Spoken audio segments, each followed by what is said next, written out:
What is going on, guys? Dorko back again. I hope you are fantastic. And I am with the wonderful Razbowski. Hey everyone, Razbowski here, and holy ass are we hyped today because the Five Nights at Freddy's 4 trailer is out. Scott has gone ahead and just given us so many surprises, and today we're going to be going through the trailer step by step, looking and analysing at the things you guys might have missed, and the beautiful Dorko is going to be starting it off for us. Yep, so we're just going to do everything in slow motion, folks, just to tell you what's going on. First off, the first thing we see instantly is text. It says, "What is it that you think you see?" Yes, it goes back to the nightmare kind of scenario here. Scott has hinted, or at least he's thrust it at our faces, the word nightmare for a long time now, and we've got the nightmare animatronics. And if you remember back to Five Nights at Freddy's 3, the hallucinations played a big part. So the nightmare animatronics we see in this teaser well, no, just full-on trailer, yes, are they actually there? Yes. Are they actually there, or is this where we appear, judging by the point of view we're always looking up at something. It looks like we're some kind of child here. Yes, so child. That would go hand in hand with the sort of nightmare kind of thing. So are we seeing what we're actually seeing, which is really interesting. Okay. Next up, it's pretty simple. We've got a torch in our hand. This is going to be the mechanic for the game. We're going to be using a torch. Is it going to be similar to Five Nights at Freddy's 2 when we had the torch to deal with Foxy?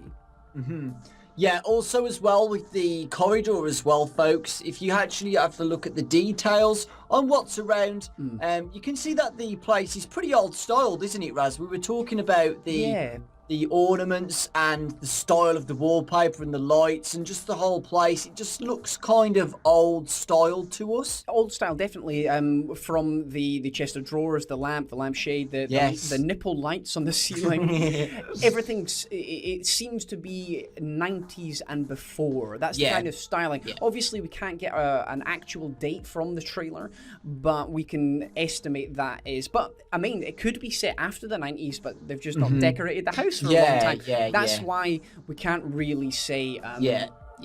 We can't really say, and it kind of looks not run down, but it's not new, if you know what I mean. If you look at the top of the red wallpaper, it looks like there's like watermarks, a little bit of damp at the top of the room. Okay, next up, when the light flashes off and the light flashes back on, this is Scott teasing what's going to be coming next. And we've got the words coming up. What game do you think you are playing? This immediately screams at us, we are a child. We're a child that's in over their head. This, obviously kids play games, but this seems aggressive, doesn't it? Yeah, it's very aggressive to me. It's like, seems angry. If you think of it in an angry tone, it's like, what game do you think you are playing? It's like, seems like the child's done something wrong in a way to me. Yeah, definitely. And notice how the text is all in red as well. Yes. That is, I don't know, it's like an angry color. Obviously, it's a color of passion as well. I don't know, if it was yellow, it's slightly more calming. Green, again. Apart from purple, red's probably the worst color you could have in this trailer. Yeah. So next off again, we go back to the same corridor again. Scott's trying to get ready for something to be revealed because he's done this for a very long time actually. And when the lights turn off and back on, and then eventually we see something in the midst of the darkness just further on in the corridor. And who do we see? We see ourselves a Nightmare Bonnie. A wild Nightmare Bonnie has appeared right at the end of the hallway. Scott is teasing us. He's showing us how the gameplay is actually going to work in this. The defense or the primary thing, it's gone back to lights, which is really good. It's kind of gone back, and it's hearkening to Five Nights at Freddy's 1. That was our sort of defense. That's how we found out if they were at the door or not, was via the light. And it could be the torch again. Because you're a child, you can't turn, you can't, maybe you can't reach up for the actual lights, so you've got a torch instead. Yes, we was talking about this earlier as well. When you're a child as well, your parents always say to keep the monsters away, always put the lights on just to check, and nothing's going to be there. It seems very similar to how this is. If we're a child, using the light to get rid of the nightmares, simple as that. Yeah, definitely. And seeing how it's not a static image like Five Nights at Freddy's 1. Yes. It's more like Five Nights at Freddy's 3, how you saw Springtrap running, but it's a lot smoother now. Yes, It's smooth animations. It's a lot smoother. I hope this is how the actual game looks, but that's the first glimpse of an animatronic, and it looks frightening. Next up, when Bonnie disappears, is what have you brought home? Again, in that deep red color. What have you brought home? You've obviously been to one of these. Maybe you've been to one of the pizzerias. Maybe it's to do with the auction. We don't know yet, but you've brought something home, and it's not good. It's not good. It's like you bought a cursed item. Yes, effectively, you've got a cursed item, something that's got history, and I can't wait to find out exactly what it is. I think it is Plush Trap, in my opinion. Yeah, I think that's what you. It's not like you're going to be lugging one of these Nightmare Bonnies home. Yeah, exactly. You can't steal an animatronic, but you can steal a small figurine. Or win it, or buy it, or something. Yeah, exactly. Moving on as well, we're going back to another room location. So as you can see, there's a door on the right, and then in the middle there's a cupboard or a closet, and on the left there's another door as well. And I think the corridor, what we saw on the left, is from the left door, and we'll see where Chica comes from and Foxy comes from later. But we want to get the details of the room, because there's lots of details to talk about. Yes, definitely. I think, again, we've got a low center of gravity. Our point of view is showing we're a kid. This is a kid's bedroom. This seems to be the main location in this. It seems to be where you're holed up, your office, effectively. And what's a kid's office? Their bedroom, where they play and hang about. You've got the purple fan, so it's nice to see that Scott's added the fan in. Doesn't seem to be moving, but again, it's probably just a toy. You've got the purple robot.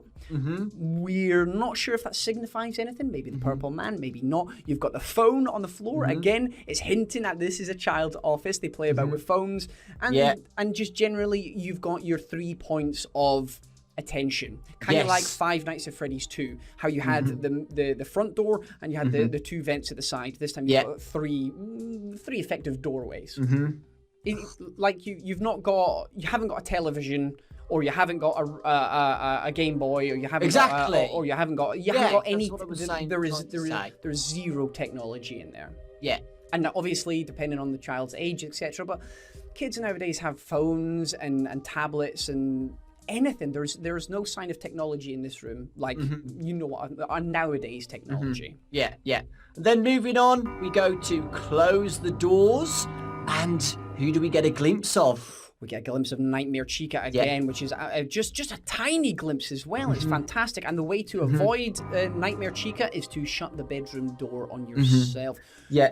It's also to do with the lights as well. Like I was speaking to you earlier, Raz, when you when it looks like you flash the lights on the animatronics, they back away.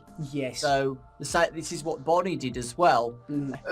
It looks like the right side of the door, so this is the right, Bonnie's the left. And Raz, if you think about it, that's the same as how Five Nights at Freddy's 1 took place. Bonnie was on the left door. Chica was on the right door. Perfect man, man. That is exactly the same, and it's going back to Five Nights at Freddy's 1 mechanics as well. This is what I loved. I was saying this. I was actually playing Five Nights at Freddy's 1 earlier on today, and I love the doors. I love the doors. So he's going back to the original idea, but changing it up slightly. So he's giving us the doorways, and he's giving us the lights, but in a different fashion. If you have a look at Chica, she is the nightmare version of her. She's got the nightmare cupcake in her hand. She's always had the cupcake in her hand. Again, it's the same. And if you have a look in the closest window to Chica, you can actually see her reflection as well. Which again shows that Scott's not just thinking about the models, he's thinking about the environment. He's thinking about details. Oh, another really good point me and Raz were talking about the windows as well, is that you can actually see outside again, and you can see the timer on the top right. 1 a.m. is going to be pretty dark. We was thinking when it gets close to 5 to 6 a.m, you start to see light coming into the house. That would be interesting. Imagine something was outside the windows. Oh, God. Because those windows can be used as well. So maybe these are nightmares. Exactly. Maybe we'll see something else. But moving on to the next thing. Obviously, we've got the door closed there, but we have got Plush Trap. Plush Trap, as soon as you turn that light on, he jumps back. He springs back into that seat. Now, we've been discussing this. This is obviously the teaser we got at the weekend. Well, it wasn't the weekend, it was last Thursday. It just feels like the weekend. And this is the room we got. And obviously, when we brightened the picture up, we saw these 4 doorways here. Which are back, Again, you've got the window so you can see the light coming in, but it's different. If you notice up in the top right-hand corner, you've got a number. We've got 49, and we also had 50 a frame before that instead of the time. This is obviously something different now. Scott is planning something different, whether this is some sort of mini game, maybe this is a specific night, but everything else in this trailer is set around your bedroom. This is outside the bedroom in some kind of corridor. Yeah, and as well, if you look at the bottom of the floor, you see an X on the floor. And me and Raz were thinking maybe if Plushtrap gets to that spot, you lose. It's kind of like a child's game. Also with the meter as well, we've had two different meanings to this. It's either the power of the flashlight or it's a timer or something on how long you have to survive, because you don't see the clock 1 a.m. to 12 a.m. to 6 a.m. But I had another thing as well. Again, I'm going to point out the windows again, Raz. Maybe we're not going to get a timer and we're going to have to rely on the lighting of the windows somehow. So, again, it may be when it turns around 6 a.m. it starts to get light outside just to show that it's morning and we've beat the night, because you can't see a timer there. Like, no. Maybe, and obviously the timer's going down as well, so it started at 50 and then goes to 49. So we were thinking, obviously you're a kid here, so I don't know if you guys have played it. You probably have. It's called a game called Grandmother's Footsteps. It's called different things. What's the time, Mr. Wolf?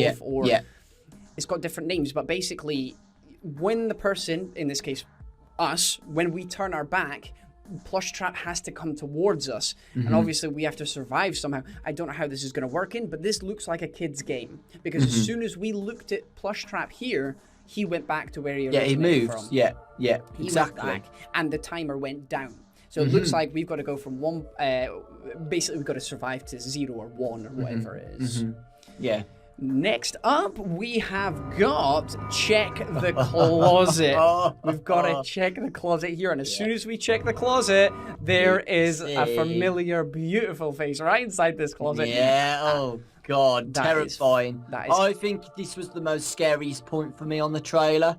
It looks absolutely terrifying to me. Yeah, I can imagine. This is obviously him part of the way through the stage. It's going back to Five Nights at Freddy's 1 mechanics again. This is Foxy's Pirate Cove sort of thing. If you don't check on him often enough, because it actually says check the closet. Yes. You don't check on him often enough, he's going to burst his way through that. I think this is probably the second last step before he jump scares you. He looks like he's almost out of the closet. Yeah, and it's probably the same closet what we see in the bedroom, so it looks like you've got points to click at, like you said, Raz. You click on the left door, you look through the corridor. Click on the right door, you look through the right corridor, and then if you click the closet, you probably go close to the closet just to check to see if Foxy's there or something like that. Definitely. He looks very real though for something that's allegedly a nightmare, but kids' imaginations are quite vivid. Very, very, very. One thing you will notice though is the tongue isn't there. Yes, the tongue, and Raz had a really good theory on this, is that maybe the tongue pops out during the jump scare. I think that's right. I think it's going to come out in the jump scare, because he's going to do something different with it. But look at how his mouth's already open. Oh, it's terrifying. Terrifying. Absolutely terrifying. Right. Next up, again, we get another text, and it says, "Watch your back." Now, this is probably the most interesting thing for me, is that we're at another point in the room again. It looks like me and Raz were saying that it might possibly be a 360 room. If you've ever played the Return to Freddy's, he's done that before, where it's a complete 360 instead of 180-degree turns. Which again would make a really good concept, or it could be again a different night tactic possibly. Do you want to talk about the Freddles? Yes, definitely. Obviously, we've got the 3 Freddles here, and as soon as you turn around to have a look at them, they go again. They move. You got the one on the left shifts away, presumably under the bed. Very fast. Very fast. The second one does exactly the same. It jumps off the side and under the bed, and the third one. Now, it took us a long time for us to see this, but if you have a look behind the third one, there looks like there is a Freddy plushie behind it. Yes. So possibly the child's got some more. This could be, again, another merchandise from the Freddy Fazbear's Pizza again. Yep, and again, to do with the timeline and stuff, look at the bed covers. They're not modern. Yeah. They're not modern. Very old, yeah. Very old style. How fast do these guys move, though? Very fast. It's unrealistic. It's just trying to show that it could be a nightmare again. You know, they go absolutely flying as soon as you look at them. They're going to jump. I want to see their jump scare. All three of them coming rapid out the back. Oh, yes. Shivers, man. Next up, we've got the closet. It's very, very quick there, but you actually see the closet start to shut. Somebody has. That's not you. You can't shut that from a distance. As we saw earlier on, you physically have to go close to the closet to check it. So something has moved that. Whether that is Foxy sneaking a peek or whether it's something else, we'll have to wait and see. Yeah, that might be a hint to show that something's moved inside the closet or something. So we go and check and see what's going on. Definitely, like Foxy did in Five Nights at Freddy's 1, how he's peeking around the curtain to show one of his stages. Yeah. Maybe this is a similar thing. Yeah. The next point is very, very interesting as well. It's basically this animation where you push the door shows how small you are. Look at where the door handle is when you open the door. You are a very small child. But when we open the door, we get a very terrifying jump scare from the one and only Nightmare Bonnie. It is absolutely terrifying. It is terrifying. That is a good jump scare. I like that a lot. I hope Chica, etc. have different ones. But I really do like this one, and the way he's animated it, that is frightening. Not only he lunges through the door, and you don't expect it. It's not. You just don't expect it. You flash the light on, and then he comes. It's like in Five Nights at Freddy's 1 when you pull the camera down. That's the only time he would come. It's probably going to be the same. He's not going to come until you put that light on. Yeah, until you open the door and check what's going on, because by the looks of it, it doesn't look like cameras are going to be in this game, Raz, to me. It looks like we're just going to rely on our own decisions when to check the corridors. Which is going to make it even more frightening in my opinion. More tense! Back to Five Nights at Freddy's 1, a more tense atmosphere because you don't know what's going to happen. No, you've got to continually check 3 points, and whatever this plush trap point is at some point, you're checking the right door, you're checking the left door, you're checking the closet. It is it's literally a kid's nightmare. You have you've got zero safety net. Like, if you don't spot them early enough, I don't know how he's going to do like a 20-20-20 mode. That's going to be insane. But if you don't spot them along the end of the corridor early enough, I don't know. Yeah. It's just oh god. I don't know. And then what the end of the if you actually have a listen to the screen here. Yes, the screen. It trails off like in Five Nights at Freddy's 1. Let's see if we can just pop that on again. Real quick so you can listen folks. So it's like a mixture between Spring Traps and Five Nights at Freddy's 1. It's like it's slightly different, if you know what I mean. Yeah, the long scream though is very similar to the FNAF 1. Yeah, definitely. I like the way it trails off at the end there. It's like a pure monster with a tail off of something like a child scream at the end of it. Yeah, it makes it so much more haunting. Yeah. And obviously at the end here we have got the bells, which are the bells immediately.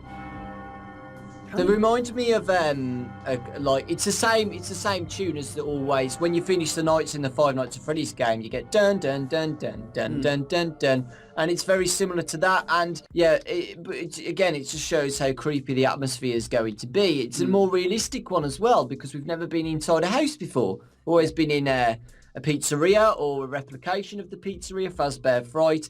It's going to be a good game, and it's going to be different as well. Scott, again, has shown that he can change the concept for Five Nights at Freddy's after 4 games. Yeah, definitely. And we just a couple of honourable mentions. Fredbear wasn't revealed at all. Yeah, Fredbear wasn't revealed, no. We didn't see Nightmare Freddy at all. Yeah, no Nightmare Freddy. We saw the plush Freddys, or the Freddles, whatever you want to call them, but we didn't see that guy. And if we quickly go back to 19 seconds in, Dorko was quite clever and spotted a sound you might want to listen to. Yeah, we forgot to mention that, folks. Apologies. Thank you, Raz. When you get to about 19 seconds in the trailer, you will hear slight whispers.